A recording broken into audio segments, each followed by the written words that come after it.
Praise the lord. Good morning. પ્રભુ ઈસુના પવિત્ર નામ ખ્રિસ્તમાં વાલા સર્વ પ્રાર્થનાના મિત્રો, વાલાઓ, વડીલો, વૃદ્ધો, જુવાનો, બાળકો, તમને બધાને સવારની સલામ. હાલેલુયા. આપણા પ્રભુ ભલા ઈશ્વર છે અને તેઓ હંમેશા ભલું કરે છે. હાલેલુયા. Praise the lord. આપણા ઈશ્વર દયાળુ ઈશ્વર છે અને તેઓ હંમેશા દયા કરે છે. Praise the lord. અને ખચિત રોજ આપણા પાપ માફ કરે છે, રોજ આપણને નવી તક આપે છે. હાલેલુયા. આપણને શીખવાડે પણ છે, નાની મોટી શિક્ષા પણ કરે છે. જો પ્રભુના બાળકો છે તો એ પણ જરૂરી છે. મુશ્કેલીઓ પણ જરૂરી છે કે એમાં આપણને પ્રભુ તૈયાર કરે છે. હાલેલુયા. Praise the lord. પણ જો આપણે પ્રભુમાં આપણે નિરંતર ચાલે છે, પ્રભુની આજ્ઞાઓ માનીએ છે અને પ્રભુની વાત આપણે માનીએ છીએ, આપણે બીવાની જરૂર નથી, આપણે ગભરાવાની જરૂર નથી. અને હું ઘણી વાર કહું છું કે પ્રભુ પાછળ સતત ચાલવું, વિશ્વાસથી ચાલવું, એમની ઈચ્છા પૂરી કરવી, એમની આજ્ઞાઓ માનવી. અને જાણે આપણે માથી 6:33 પ્રમાણે આપણે તેમની આજ્ઞાઓ પાડીએ છીએ, માનીએ છીએ. પણ તમે પહેલાં તેના રાજ્યને તથા તેમના રાજ્યને તથા તેમના ન્યાયપણાને શોધો, એટલે એ બધા વાના પર તમને આપવામાં આવશે. હાલેલુયા. અને આપણે જ્યારે પ્રભુમાં રહીએ છીએ, મારી સૌથી ફેવરાઇટ કલમ યોહાન 15:7, કે આપણે આવી રીતના પ્રભુમાં રહીએ છીએ. હાલેલુયા. જો તમે મારામાં રહો અને મારા વચન તમારામાં રહે તો જે કંઈ તમે ચાહો તે માંગો એટલે તે તમને મળશે. હાલેલુયા. ઘણી બધી વખત અલગ અલગ રીતે આપણે આપણા જીવનમાં પ્રભુની આજ્ઞા માનીએ છીએ, પ્રભુની આજ્ઞા પાડીએ છીએ. આપણા જીવનમાં આપણે પ્રભુને પ્રથમ સ્થાને રાખીએ છીએ. અને ઘણી વાર આપણે એવી બાબતો નથી કરતા કે જે બાબતો આપણે જગતની છે અને જે બાબતો આપણા ઈશ્વર પસંદ કરતા નથી, ત્યારે પણ એનો મોટો આશીર્વાદ આપણને મળે છે. અને ખરેખર આપણે વાંચીએ છીએ કે ઈશ્વર કોઈના દેવેદાર નથી. જો આપણે તેમના માટે ભલું કામ કરીએ છીએ, આપણે એમની પાછળ ચાલીએ છીએ, આપણે તેમની આજ્ઞાઓ માનીએ છીએ, તો આપણને તેનું ફળ મળે જ છે. હાલેલુયા. આપણને તેમના તરફથી ફળ મળે જ છે.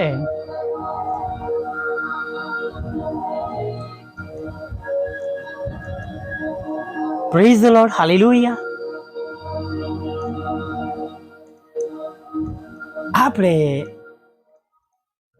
જ્યારે પ્રભુની આજ્ઞા પાડીએ છીએ, પ્રભુના વચનમાં રહીએ છીએ, પ્રભુનું વચન માનીએ છીએ, ત્યારે તેઓ આપણું સાંભળે છે, આપણે આશીર્વાદિત થઈએ છીએ. આપણે જોઈએ છીએ ઘણા બધા લોકોના જીવનમાં કે ઘણા બધા લોકો તેમની પાસે પ્રાર્થના કરવા માટે જાય છે કે તમે પ્રાર્થના કરો છો અને સંભળાય છે. ઘણા બધા લોકોના જીવનમાં કામ થાય છે, આપણે જોઈએ છીએ, અને એ બાબત સિદ્ધ કરે છે કે લોકો એમના જીવનોમાં પ્રભુની પાછળ ખંતી ચાલી રહ્યા છે અને દેવ એમના વચન પ્રમાણે તેમને આશીર્વાદ આપે છે. હાલેલુયા. Praise the lord. અને જો આપણે પણ પ્રભુમાં ચાલીશું તો પ્રભુ આપણું પણ સાંભળશે, કેમ કે દેવ કદી કોઈની સાથે પક્ષપાત રાખતા નથી. Praise the lord. સર્વને હક આપ્યો છે, જેમ તમને એમ મને અને જેમ દરેક લોકો જેઓ પ્રભુ પર વિશ્વાસ કરે છે, સર્વને પ્રાર્થનાનો હક આપ્યો છે. જ્યારે તેઓ પ્રાર્થના કરે છે ત્યારે પ્રભુ તેમનું સાંભળે છે. અને પ્રભુ તો આપણી નાની નાની પ્રાર્થના પર સાંભળે છે. હાલેલુયા. નાની નાની પ્રાર્થનાઓ, કેટલી સરસ વાત છે. અને જ્યારે પ્રાર્થના સંભળાય છે ત્યારે કેટલો બધો આનંદ થાય છે, નહીં? આપણે જાણતા નથી કોની પ્રાર્થના દ્વારા મારા જીવનમાં કાર્ય થયું, પણ આપણે એટલું જાણીએ છીએ કે આપણે પ્રાર્થના કરતા હતા અને ઘણા બધા લોકો પ્રાર્થના કરતા હતા અને જ્યારે આપણે માંગતા હોય એ પ્રમાણે આપણા જીવનમાં બનેલું આપણે જોઈએ છે ત્યારે કેટલો બધો આનંદ થાય છે. અને માટે પ્રાર્થનામાં રહીએ. આપણું આ માસનું વચન જ આપણને પ્રાર્થના કરવાને માટે આપણને મોટિવેટ કરે છે, આપણને પ્રાર્થના કરવાને માટે હિંમત આપે છે. એક એવા સંજોગોમાં, એક એવી પરિસ્થિતિમાં જ્યાંથી જીવન નથી, છેક પાણીની નીચે જીવન. તમે વિચાર કરો કે યોના 3 દિવસ 3 રાત માછલીના પેટમાં રહ્યો. ઓક્સિજન વગર તો માણસ મરી જાય. કદાચ ચલો ભૂખ્યો એ થોડા કલાકો અથવા થોડા દિવસ રહી શકે, કદાચ, પણ શ્વાસ લીધા વગર કેમનો જીવે? દેવી એને ત્યાં ઓક્સિજન પર પૂરો પાડ્યો. આપણે જો તો એવી જગ્યાએ થોડી જગ્યા વારમાં જતા રહીએ જ્યાં બંધ છે, રૂમ બંધ છે, હવા ઉજાસ નથી, તો આપણે ચક્કર આવી જાય, બેભાન થઈ જાય. ઘણા બધા લોકોને ચક્કર આવી જાય છે. પ્લેનમાં ઘણા બધા લોકોને ઓક્સિજન માસ્ક આપવો પડે છે.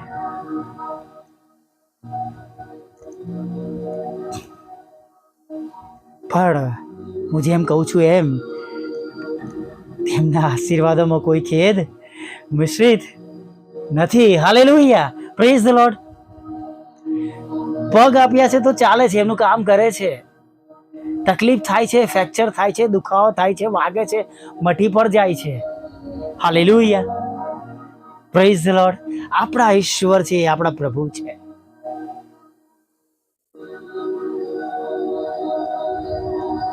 પ્રભુએ આપણે માટે કૃપાનું દ્વાર ઉગાડેલું છે, દયાનું દ્વાર ઉગાડેલું છે, પ્રાર્થનાનું દ્વાર ઉગાડ્યું છે. આ માસમાં જાણે હું કહીશ કે તેમણે પ્રાર્થનાનો દરવાજો ખુલ્લો કરી દીધો છે. હાલેલુયા. પ્રાર્થના જઈને કરીએ અને આપણે ઉત્તર મેળવીએ આપણા પ્રશ્નોમાંથી, આપણા દુઃખોમાંથી, આપણી ચિંતામાંથી. યોના કહે છે, મારી વિપત્તિને લીધે મેં યહોવાને વિનંતી કરીને તેમણે મને उत्तर आप्यो. Praise the lord. मैंने संकट में पड़े हुए यहोवा की दुआएं दी और उसने मेरी सुन ली. Hallelujah. When I was in trouble, I called out to the Lord and He answered my prayer. Praise the Lord. Hallelujah. ખરેખર વાલા મિત્રો,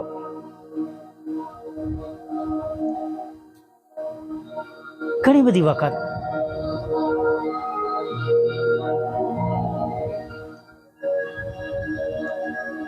જ્યારે આપણે પ્રાર્થના કરીએ છીએ ત્યારે એવી મોટી મોટી બાબતો આપણા જીવનમાં બને છે કે જે બીજાઓને માટે લિટરલી ઇમ્પોસિબલ છે. Hallelujah, praise the lord. ઘણીવાર મેડિકલ સાયન્સને પણ ચેલેન્જ મળી જાય છે. એક એવો રોગ જેમાંથી ડૉક્ટર કહી દેતા હોય કે તમે આમાંથી સાજા નહીં થઈ શકો, અને થોડા દિવસ પછી એ જ વ્યક્તિ તેની સામે સાજો થઈને ઊભી રહેલો હોય છે, સાજી થઈને ઊભી રહેલી હોય છે. Hallelujah, praise the lord. પ્રભુ આજે પણ એ જ પ્રભુ છે કે જે આપણી પ્રાર્થનાઓ સાંભળે છે, ઉત્તર આપે છે, જવાબ આપે છે. બીએ નહીં, ગભરાઈએ નહીં. નવા માસની શરૂઆત છે. ઘણા બધા પ્રશ્નો છે, ઘણી ચિંતાઓ છે. આર્થિક રીતે કદાચ તમે મુશ્કેલીમાં છો. હા, બધાને આર્થિક પ્રશ્નો હશે. તમને પણ હશે, મને પણ છે. તમને ઘર ચલાવવા માટે હશે, તમારા રોજિંદા જીવનને માટે જરૂરિયાત હશે. મારા જેવા સેવકોને મિનિસ્ટ્રી ચલાવવાને માટે પણ જરૂર હશે, અને ઘરનું ગુજરાન કરવાને માટે પણ હશે. બબ્બે જવાબદારીઓ સાથે ચાલવાનું. પણ આ સર્વમાં આપણા બધાનો વિશ્વાસ તો એ જ છે કે પ્રભુ આપણા ઈશ્વર આપણી પ્રાર્થનાઓ સાંભળશે અને રોજે રોજ બધું સારું કરશે. હાલેલુયા. માટે વિશ્વાસ રાખીએ, બીએ નહીં, ગભરાય નહીં. જે પ્રભુના નામમાં શરૂઆત કરી છે એ શરૂઆતમાં મજબૂતાઈથી વિશ્વાસ સાથે આગળ વધીએ. Hallelujah, praise the lord. અને જો દિવસના અંતે તમે અને હું જીવતા ઈશ્વરનો મહિમા ખચિત જોનાર છે. Hallelujah, praise the lord. આ એક નાની પ્રાર્થના સાથે આપણે આ દિવસમાં આગળ વધીએ.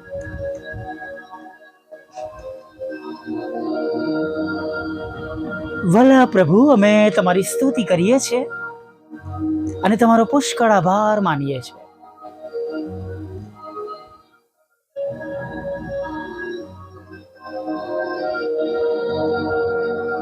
તમે આજનો અમને સુંદર દિવસ દેખાડ્યો છે, આજની પ્રભાત દેખાડી છે. અમારા બિછાના પરથી પ્રભુ અમારા ચરણોને અમે જમીન પર મૂક્યા છે.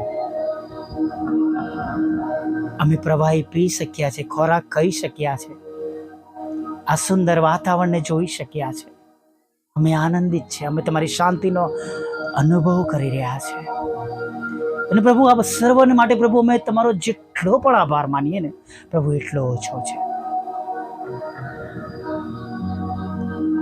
દયાળુ પ્રભુ, થેન્ક યુ પ્રભુ, થેન્ક યુ પ્રભુ, થેન્ક યુ પ્રભુ, થેન્ક યુ પ્રભુ.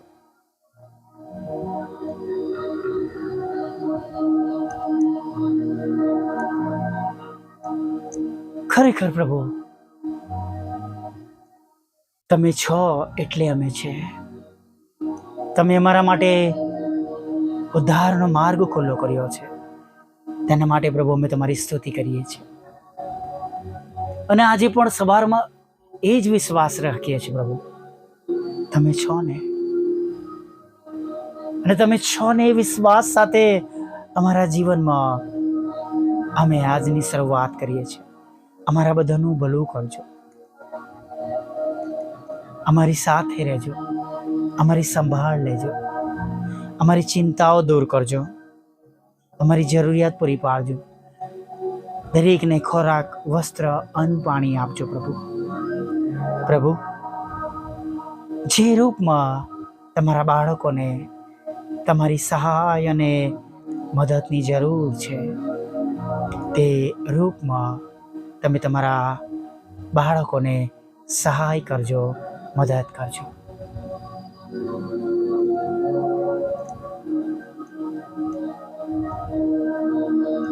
હા પ્રભુ,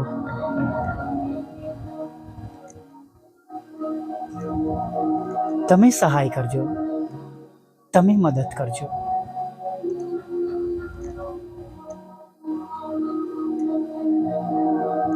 દરેકની ચિંતાઓ પ્રભુ તમે દૂર કરજો. પ્રભુ, ઘણા બધા લોકો એવા છે પ્રભુ, આ માસની શરૂઆતમાં પ્રભુ ગભરાઈ ગયા છે, નિરાશ થઈ ગયા છે, હતાશ થઈ ગયા છે. તેમના જીવનમાં એવો કોઈ માર્ગ નથી, કોઈ એવો હાથ નથી, એવો કોઈ દરવાજો નથી કે જેમને પ્રભુ સહાય અને મદદ મળી શકે.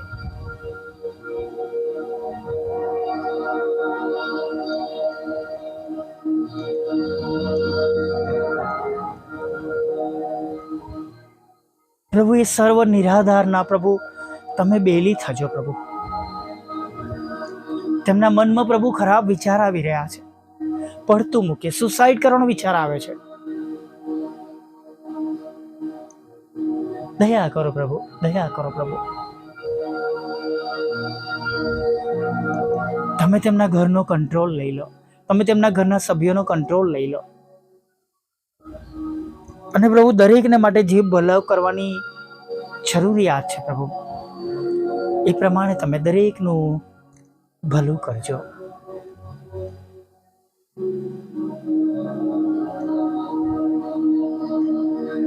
તમે કદી કોઈની સાથે પ્રભુ પક્ષપાત કરતા નથી પ્રભુ. અને પ્રભુ, તમે દરેકની પ્રાર્થના સાંભળો છો, દરેકને જીવન આપો છો. એમ પ્રભુ, આજે તમારી ભલાઈ, દયા, કૃપા, કરુણા, તમારો ન્યાય પડું સગળા લોકોની સાથે રહો.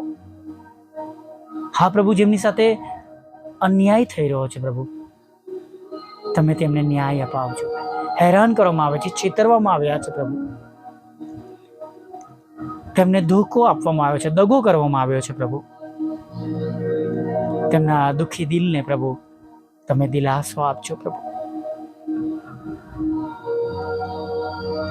ઘર બાંધવું મુશ્કેલ છે પ્રભુ, તેઓના ઘર બંધાય એવી પ્રાર્થના કરીએ છીએ. લોન આપજો, મકાન આપજો, નાણાંનો આશીર્વાદ આપજો પ્રભુ.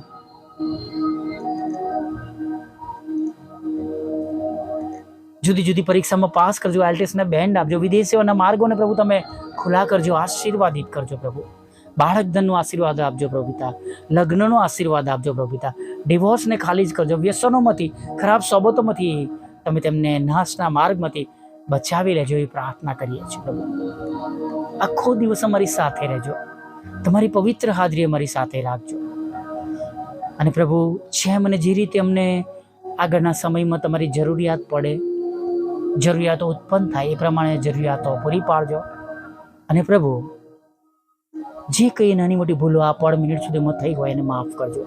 અને પ્રભુ, સાંજે ફરીવાર તમારી સ્તુતિ કરવા માટે, તમારું ભજન કરવા માટે તેડી લાવજો એવું માગતા પ્રાર્થના પ્રભુ ઈસુના નામમાં સાંભળીને દેવ બાપ માન્ય કરજો. આમીન, આમીન, આમીન.